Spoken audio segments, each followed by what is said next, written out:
Hey guys, this is Mitch, owner of Bruiser Bulldogs, along with Erica, of course. But I wanted to say hi. Most of you guys know who I am. Those of you who don't, we've been breeding Bulldogs for 15 years, and we specialize in creating genetics that are healthier, more athletic, that breathe better. And a lot of you have been asking about Kronk. This is one of our youngest males that we have here. He's a year and a half to 18. I think he's 18 months old. But he's been popping up on social media. You guys have had eyeballs on him. I've had some people ask about stud services and then pups from him and things like that. And I just wanted to give him a proper introduction first, and just kind of my thoughts on him. This isn't a full-fledged review. We'll do that. Usually those take 10 minutes that I'll put on YouTube. Yeah, so first thing that you'll notice about him, he's breathing. It's not super hot out right now, but he is panting a bit. Very clean breathing. And of anything with our Bulldogs, that is at the heart of what I care about the most. To me, it's solving the biggest problem in the breed is the breathing issues. You'll be able to see Kronk has a nice nose. What that does is that pulls his nose and creates enough surface area inside that it pulls his palate out of his larynx area. You will also see a couple other support features that are really critical with good breathing are nostril size. And then you can't see this, but we x-ray all of our tracheas. That is literally the windpipe that controls oxygen that goes down to the lungs. And so, it doesn't take an expert to realize that the trach has to be wide. Bulldogs, there's certain genetic lines that just historically have suffered from small tracheas. And so, the big three that I look at is how long is his nose, your palate, is it obstructing, and then your trachea, and then obviously your nostrils as well. But that's more of a B level importance. But other thing, actually on a personal level, Kronk, he is, I would say, not super athletic, not like on a Pumbaa Buddha level. I would say he's a mid-tier athleticism and more of a really good feeler. Super laid back, super chill, combined with good breathing. One of my favorite dog. He's my baby, and I just have really connected with him, and it's just kind of a special relationship with him where I absolutely love him. But he will be, we're easing him into stud services. I don't want it to change his personality, so I'm going to go very slow with him. Sometimes that does affect personality. Not our other studs, it hasn't. But I always want to be very careful that we don't go full into, reproduction and collections and things like that. I want to be very careful that I don't alter personality, which is, one of his strong points is just being super chill, laid back, very loyal, always wants to be with you. So yeah, that's just a little bit about Kronk.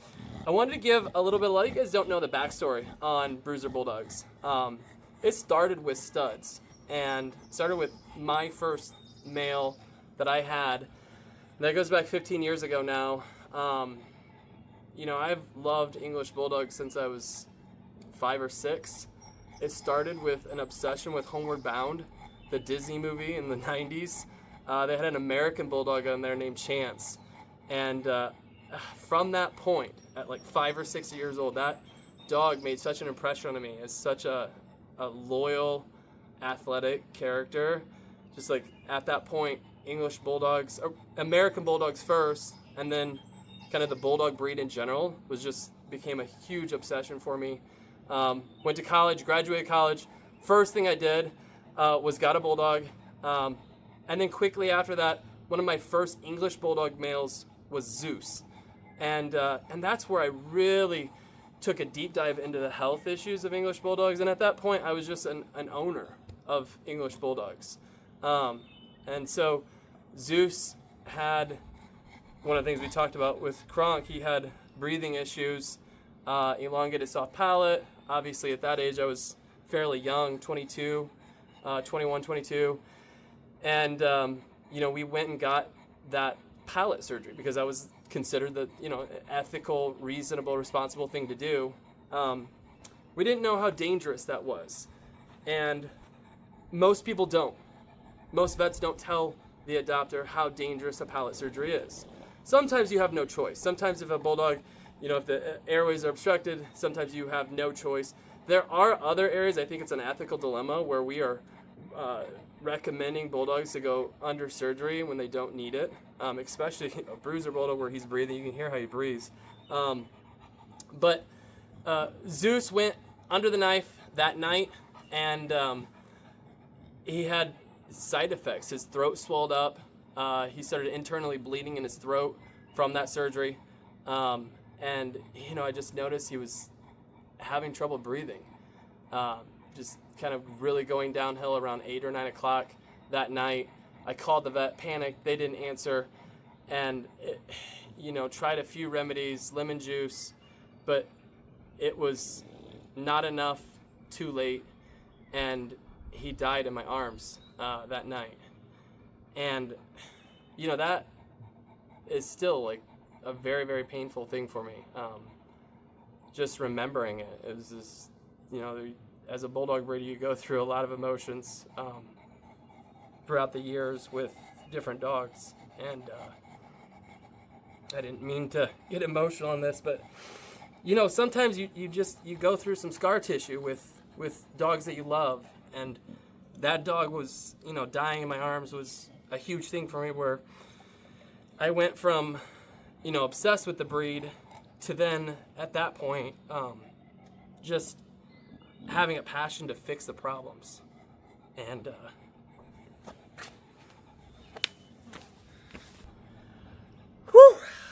okay, I'm back. No more crying. My wife is going to laugh at that. She will really enjoy that. But I'm not gonna apologize. I am super passionate about English Bulldogs, and what I was saying in that moment,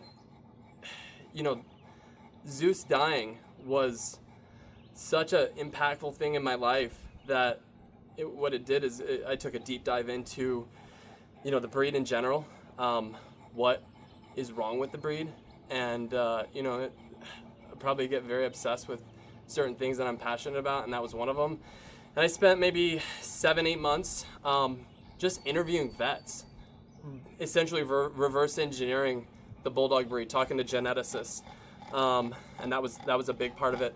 But just trying to figure out, okay, the bulldog is unhealthy, but why? What are the top 5, 6, 7 things? What levers could we pull to move that and alleviate that? And really what it comes down to is changing some of the breed standards, a little bit more athletic bulldog, a bulldog that's a little longer in the nose, and then checking specific metrics. And so what we did is we just started to find dogs like that. And so as that process, went about, where we went through that, that painful event of losing Zeus, and then, your mind kind of starts to process that maybe you could fix or help some of these problems.